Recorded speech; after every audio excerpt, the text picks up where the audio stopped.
Hey over there, Joe Lunchbox. And his muy caliente wife, Joy Nightingale. And we have landed right here in our humble abode. Isn't that our home? Yeah, it's the auditorium, but we're more in the kitchen. I feel the cast iron behind us works for what we're doing here. See, we're going to try a new bit today. Introducing something new to our channel. It's going to be called Snack and Story Time. Because I like snacks and we've lived a little and we have a lot of stories, yeah. So we figured why not share some with you over some snacks, and we don't want to ruin the snack, even though foreshadowing. You can probably guess what the snack will be later in the video. Wait, I don't like that snack. Don't worry, I'm having the snack. Okay. But the story that we're going to tell you today is how I became Joe Lunchbox and how I got into Sideshow, being little Long Island Joe to sideshow performer all around the country. It's an interesting story. It's actually a 3-part story. Hopefully you have time. Get yourself a little snack and step right up. Let's go for this ride. You ready for the story, Joy? Yeah, can we just take a little break in between so this way if they want, they can grab a little nibble? They can pause it. It's okay. Oh, okay, good. No dead air. No dead air. All right, so this all goes back to, there's actually a pre-story to the story. I know, it's a big story. In college, one of my senior projects was I was photographing Coney Island, and I was in love with the sideshow, and I wanted to photograph it. The problem with the Coney Island sideshow, there's nothing wrong with it. It's one of my favorite spots on earth. Love you guys. You all should go. We loved it so much we got married on the stage. That's a story for another time. But you're not allowed to photograph the show itself. And me being a photographer, I wanted to photograph the show. Oh boy. It's the most important thing to me. So what I would do is I'd find where the sideshow performers were from the Coney Island sideshow and go to their other shows. Back on the MySpace days, I saw they were all going to be at the Philly Tattoo Convention. This would have been in February of 2006, right around Joy's birthday. Oh yeah. And I was like, Joy, for your birthday, can we go to Philly and go to a tattoo convention to see the Coney Island sideshow performers perform? And she was like, fine, I guess if that's what I really want to do. It was more like the no, can we go? No, can we go? Yeah. No, can we go? Fine. And I'm so glad it did, because if you could talk about a moment in time that changed your life, that moment was one of those life-changing moments. Because when they were going, they weren't just performing as the Coney Island sideshow. It was a lot of the performers, and they performing with a troupe called the Disgraceland Family Freak Show. At that time, I didn't know about. So me and Joy go down, got my cameras ready, and I wanted to be the first. The show was late at night. We walked around the convention a little bit, but we ended up taking 2 folding chairs and putting it right in front of the stage, ready for the show. I think we even sat there for like We sat there for 20 minutes. It was more like 4 hours, Joy. No, we kept on walking around. We had our chairs set though. I was there. We were going to get this view. And the show starts, and the main performer comes out, Split the Amazing Amazonian Affliction. And I'm telling Joy, I know this guy.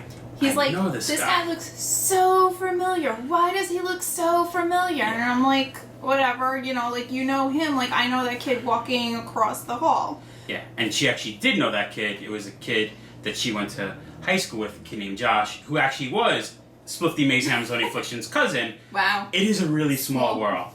And we're sitting there, and we're watching the show, and there's actually, I don't have the footage, I wish I did. There's footage that they called us on stage, because Split the Amazing Amazonian Affliction sits on a bed of nails, and they have us stand on him. Which I am so sorry, to this day, I wore my favorite, heels. Sneaker-looking heels, like boots. And they dug right in.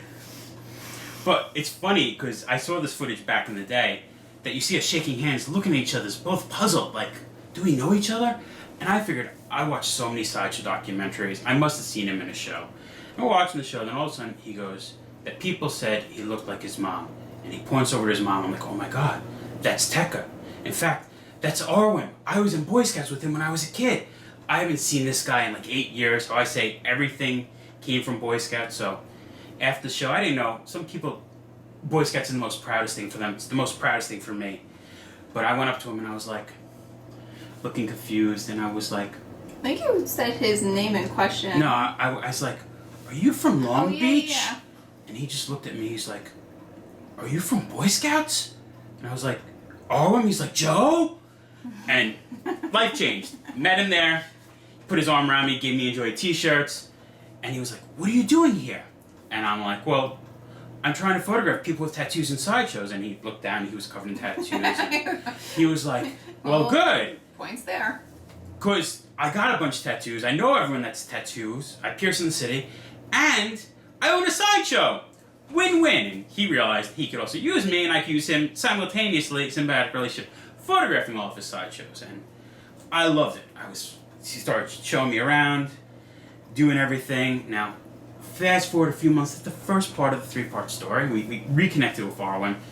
Started hanging out with him all the time. He introduced me to Little breather to the next part. thousands of people. It was probably about 3 months later. Me and him were hanging out in Brooklyn early one day, and there was a party at our friend Rock's loft that night. The parties, I'd say there was around 200 to 300 people that would come and go, so around that amount every time. Cool converted industrial space, had a stage. Mm-hmm. And it was awesome. We were hanging out there for a few months now, so we knew a lot of the people. And early that day, me and Arwen are at a White Castle. And he's sitting there, we're just eating, and people on the sideshow, he was Spliff, the Amazing Amazonian, you could figure out where the name's from. Another guy was named Ganjish in the sideshow with him. So they were all, let's say, extracurricular activities name-based. And he was like, Joe, you know, you don't drink, you don't do drugs. Back then I didn't drink for like 4 or 5 years. And he was like, I can't name you after drugs you do. He was like, you like to eat though? And I was eating a bunch of White Castles, and I'm like, yeah, I do. And he just looks at me dead serious and goes, you know, I always wanted a friend named Lunchbox. Oh no. Yeah. And I didn't take anything of it. I was like, yeah, that's nice. He goes, no, you don't understand. You're Lunchbox now, Joe. And now I'm very proud of the name. Back then... I was like, oh no, what do I do? Yeah, I didn't want to be Lunchbox. I'm happy of it now, but that night we go to this party, and there was bands, all this stuff, partying, craziness. Arwen spent the whole night. Arwen's his real name, Spliff the Amazonian Affliction. That's the name I know him from Boy Scouts. We'll call him Spliff though. He liked that. So Spliff spends the whole night, comes in, I come in, he's like, Lunchbox! And I'm like, oh You're like, no. oh, it's starting. And he comes over to me, puts his arm around me, he goes, let me introduce you to everyone. You're Now, like, I know everyone. Yeah, I knew everyone already. There was some people that didn't know. And he spent the whole night, literally we got there at like 7 at night to like 4 in the morning, just walking around going, hey, let me introduce you. And everyone's like, we know Joe. No, this isn't Joe. This is Lunchbox. And of course, that was 2006. We are 14 years later now. The name stuck. It definitely did. I became Joe Lunchbox. I'm happy with the name. I didn't choose it. It was definitely given to me. It was bestowed upon you. It was bestowed upon me. Now, the next part of the story is, how did I get into sideshow? Now, once I was Lunchbox and Spliff was having me photograph his show, the problem I had was there was a lot of photographers photographing sideshows.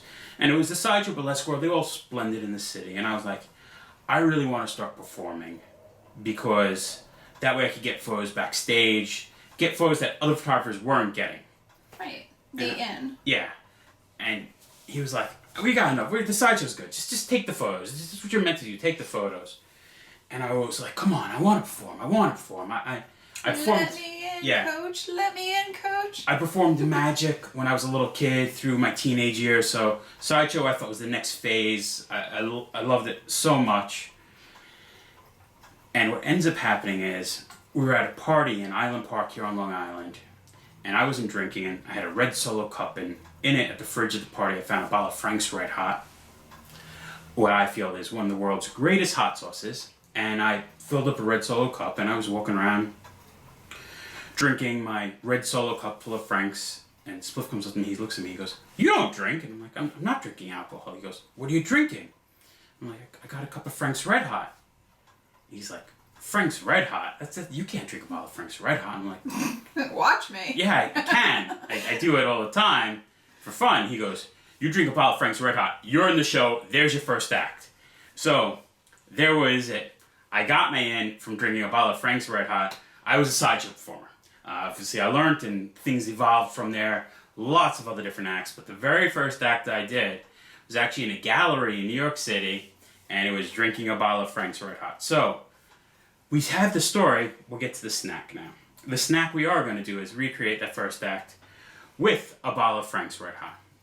I know you're going to say, Frank's RedHot, the world's greatest hot sauce. I love it. It's been one of my favorites since I've been a kid. Joy doesn't love the spicy stuff. I eat it for her. We're going to change that in some upcoming videos. They'll be fun. She's excited. But yeah, I was like, Frank's Red Hot. Yeah, that's my hot sauce. Trust me, I have hundreds of hot sauces. I don't only use Frank's Red Hot. I have a big collection. Later in the sideshow career, I started getting the nickname to the name, Lunchbox, the New York City Condiment King, because that's a story for another day and the snacks for other days. There are some interesting stories through my sideshow career. But I digress.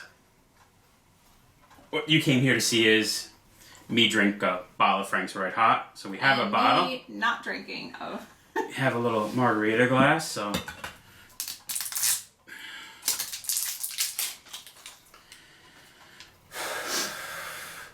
I haven't done this very much recent. While. Like I said, this was 14 years ago. I was probably about 50 pounds less. I'm a big boy. I admit it. I get some acid reflux now, so it's not the heat, it's the amount of vinegar in these things that sometimes gets to me. But this is for you, so bottoms up. And if you like hearing these stories and watching me do silly stuff, do silly, gross, stupid stuff, yeah, you should. You know what you should do, Joy? You know what they should do? whew. Yeah, it's Frank's Red Hot. It's a 5 ounces of that just cleared good me old up. Frank's Red Hot. That just Brought to you from the French's Food Group, really cleared me up. Springfield, Missouri. I feel it reminds me of the most, like, the original buffalo sauce from Anchor Bar in Buffalo, New York. I love that buffalo flavor. But if you do like this video and you want to hear more stories, see more snacks, you should subscribe to this channel. It helps us greatly. And like the video, share with your friends. Share with everybody. Yeah. Just share. But for now, bottoms up.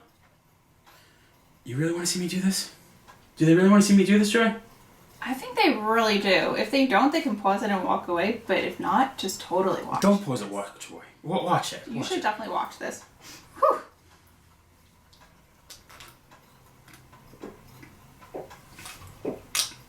Ugh. Oh no. Yeah, I forgot. I usually put up my mustache in curls beforehand. You should totally part the way. I'm gonna smell this for days at end. It doesn't wash out of the mustache. Little part. Part the way. Whew.